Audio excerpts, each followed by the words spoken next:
अल्हम्दुलिल्लाह आज जो माजरा मैं देख रहा हूँ कि कुछ दिनों से यहाँ जो इतने हालात थे कि लोगों को चलने के लिए बहुत ज़्यादा तकलीफ़ थी। इतनी तकलीफ़ थी कि आपने जो तो मीडिया के माध्यम से यहाँ पे सब कई मीडिया वालों ने बहुत कवर किया और इसको यहाँ का देखा भी, और कई लोग यहाँ के कॉरपोरेशन में भी गए, बहुत से जो है तो धरने भरे, लेकिन कुछ इनको सिला नहीं मिला।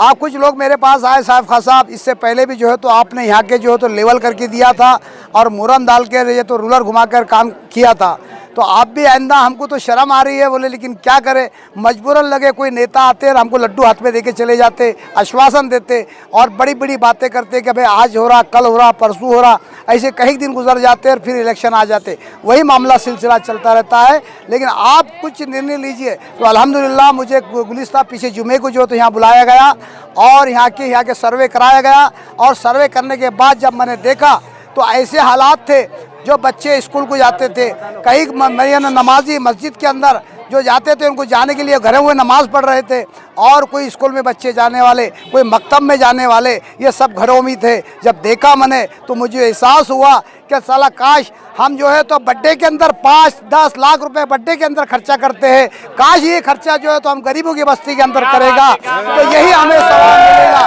तो इस बुनियाद पर सोचा मैंने, कई नेता को हम बर्थडे करते देखते हैं, बर्थडे मनाते रहते हैं, लाखों रुपए खर्चा करते हैं, और ये गरीब आपको चुनकर ला के देते हैं। इनकी छोटी सी आशा होती है, छोटी सी आशा होती है, और ये भी आशा आप निराशा करते रहते हैं। यानी ये आपको चुनकर ला के देते हैं। ये जब इनकी मजबूरी, इनके ऊपर हालात होते हैं, जब भी इनके ऊपर संकट आता है कि उसी वक्त आपको पुकारते हैं, लेकिन आप जो है तो इनको बड़ा आश्वासन, बड़े मीठे अल्फाज में कहकर इनको धुतकार देते हैं। यही नेता का मामला रहा। ये जब भी जो नेता के पास गए, इन्होंने आश्वासन देके इनको जो है तो वापस मिला दिया कि आपका 100% काम होगा, लेकिन होता नहीं है। अभी तक क्या क्या काम किया आपने यहाँ? अल्हम्दुलिल्लाह बहुत से काम आए। मैंने 6,500 यहाँ पे जो आधार कार्ड बनाने का जो काम किया है, जो औरंगाबाद शहर के अंदर जाने के लिए 300 रुपये इनको जो है तो वहाँ पे जो 300 रुपये आधार कार्ड के लिए लग रहा था, और जाने आने के लिए 1 हफ्ते का उनको यानी चक्कर काटना पड़ रहे थे, और आने जाने के लिए इनको 100 रुपये खर्चा आता था। कुल मिला के इनको 5,000 रुपये खर्चा करने के बुनियाद पर भी इनका आधार कार्ड सही ढंग से नहीं बन रहा था। तो हमारे एक जावेद साहब है, हमारे जो तो यहाँ मौजूद होंगे वो, तो उन्होंने अल्हम्दुलिल्लाह ये देखो ये खड़े हुए जरा कैमरा की घुमाई, इन्होंने बहुत मेहनत की है। अल्हम्दुलिल्लाह 6,500 इनका जो है तो इनको वहाँ पे मैंने रखा था, 6,500 मतदान कार्ड का जो है तो इन्होंने आधार कार्ड का बनाने का काम किया, और इससे बड़े 3,500 से 4,000 में इलेक्शन कार्ड बना चुका हूँ। यहाँ पे खंबे ला चुका हूँ, रोड की कई बार समस्या सॉल्व कर चुका हूँ, और हर मुसीबत के अंदर आप लोगों ने, आप देखो यहाँ के कई लोगों ने जो तो आपने देखा होगा, कवर भी किया होगा, कोरोना जैसा काल के अंदर यहाँ के कुछ टिट्टू पुट्टू नेताओं के पास यहाँ पे किट ला कर दिए थे, लोगों ने वो भी किट जो है तो आधी बाटी आधी खा गई। यही मामला चला नेताओं का, ये होता है आधा थारो आधा मारो, बस यही मामला चलता रहता है। नहीं, 2 मिनट, कौन कौन सी पार्टी के पास आप ये मसला लेकर गए थे? हर पार्टी के जितनी भी आप देखे होंगे मीडिया के माध्यम से, सोशल मीडिया के माध्यम से, और इससे बेहतरीन जो अंदाज से जो मैंने जो है तो शराब की दुकान जो तो बहुत भी बंद कराया हूँ, और नशा मुक्ति अभियान पूरे शहर के अंदर इसकी गूंज उठी थी, और शहर में उठ के जो है तो महाराष्ट्र में गूंजी, और महाराष्ट्र से पूरे इंडिया के अंदर ये जो तो आवाज़ गूंजी थी।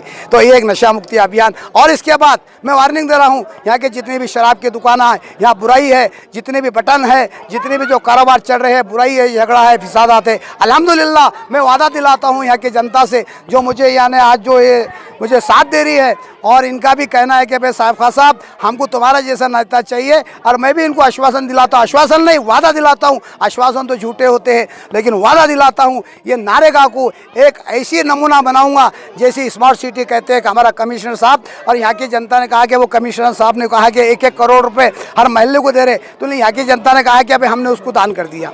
नहीं, पार्टी का नाम बताओ, कौन सी पार्टी पे गए?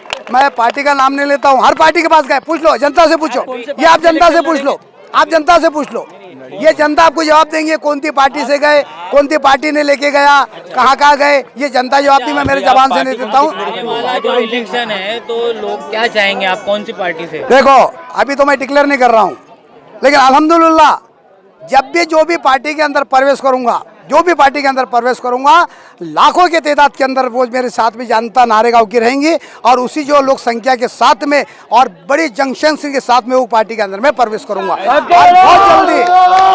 बहुत जल्दी मैं प्रवेश करने वाला हूं, बहुत जल्दी। ये सस्पेंस है, ये सस्पेंस है, मैं अभी तो बताता नहीं हूँ। जिस दिन मीडिया के माध्यम से जब ये सब पूरा चर्चा औरंगाबाद शहर के अंदर सुनने को मिलेगा, मैं एक ऐसी पार्टी चुनने जा रहा हूँ जो सबका साथ और सबका विकास करती है और सेकुलर पार्टी है और सबको लेने का हिंदू मुस्लिम के उसके पास ये नहीं है। मैं एक शॉर्टकट में बता रहा हूँ, जो सेकुलर पार्टी है यानी सब जात पात भेदभाव उसके पास नहीं है, उसकी मैं प्रवेश करने वाला हूँ। कि आपके वार्ड के लिए साहिब का पठान साहब ने जो काम किया वो तो सबके सामने है। अभी करोड़ का काम जो करे, वगैरह जो काम करे, उसके अलावा भी साहिब का पठान को मैं काफ़ी दिनों से जानता हूँ कि उन्होंने औरंगाबाद में सबसे पहले नशा मुक्ति अभियान चलाए और शुरू किए और नारेगांव से, और उसके असरात पूरे औरंगाबाद में, औरंगाबाद के बाहर पूरे ज़िले में इसके असरात गए।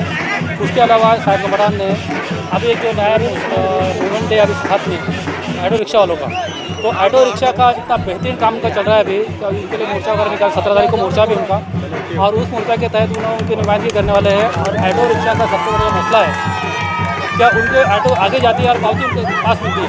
तो पठान साहब ने मुद्दा उठाया क्या भाई ऑटो रिक्शा चलाने वाले पूरे फैमिली, गरीब फैमिली है और उनके पास में स्मार्टफोन नहीं है।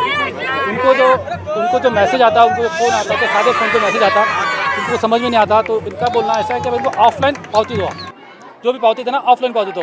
तो ये मुद्दा जो पठान साहब ने उठाया बड़ा अच्छा उठाया। और हर रिक्शा वाला जो है 200-500 की पावती भर सकता है, लेकिन 2000, 3000, 5000 की पावती भर नहीं सकता। पठान साहब ने मुद्दा बेहतरीन उठाया। और उसके साथ साथ पठान साहब ने घाटी में जो बीमार है उनके लिए काम करना, ब्लड डोनेशन कैंप चलाना। उसके अलावा स्कूल में जो बच्चों की स्कॉलरशिप बंद हो गई थी, वो स्कॉलरशिप चालू करने के लिए सेंट्रल गवर्नमेंट को और स्टेट गवर्नमेंट को उन्होंने अप्लाई करे और उसका काफ़ी रिजल्ट भी उनको अच्छे से मिला है। और अभी पठान साहब का एक मिशन है, जो स्कूल के अंदर बोगस एडमिशन हो रहे, बोगस अपॉइंटमेंट हो रहे, और जो अनुदानित स्कूल है, वो अनुदानित स्कूल के अंदर बच्चों से जो फीस ली जा रही वो फीस न ले जाए, क्योंकि शासन की तरफ से ऐसा ऑर्डर है कि जो अनुदानित स्कूल है, ग्रांटेड स्कूल है, उसने फीस बच्चों से लेना नहीं चाहिए बोल के। लेकिन किसी अलग अंदाज में बच्चों से 100 रुपये 200 रुपये बच्चों से फीस ली जाती। और ये जो तबका अपने नारेगांव का और मुस्लिम तबका एक गरीब मिडिल क्लास फैमिली से जुड़े हुआ है, तो पठान साहब ने वो मुद्दा भी उठाया है कि भाई बच्चों से फीस न ले जाए बोल, इलीगल फीस। ठीक है, अगले कुछ 2024 में कुछ नगर, और उसके साथ में एक सबसे बड़ी बात ये है, सबसे बड़ी बात एक ऐसी है कि पठान साहब जो अभी काम कर रहे हैं, ये काम मैं ये बोलूँगा एक नगर सेवक का काम नहीं है, एक आमदार का काम, आमदार के लेवल का काम है।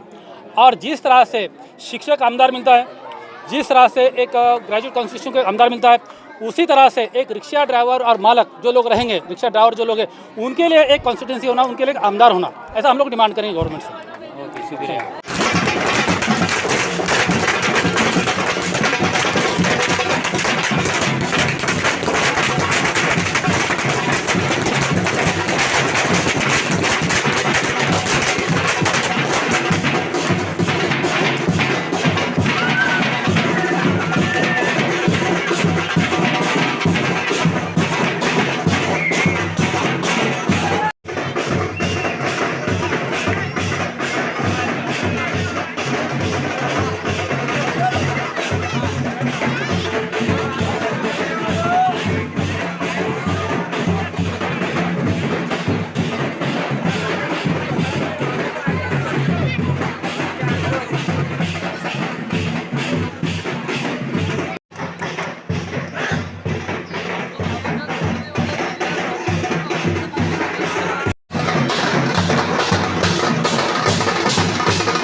खाना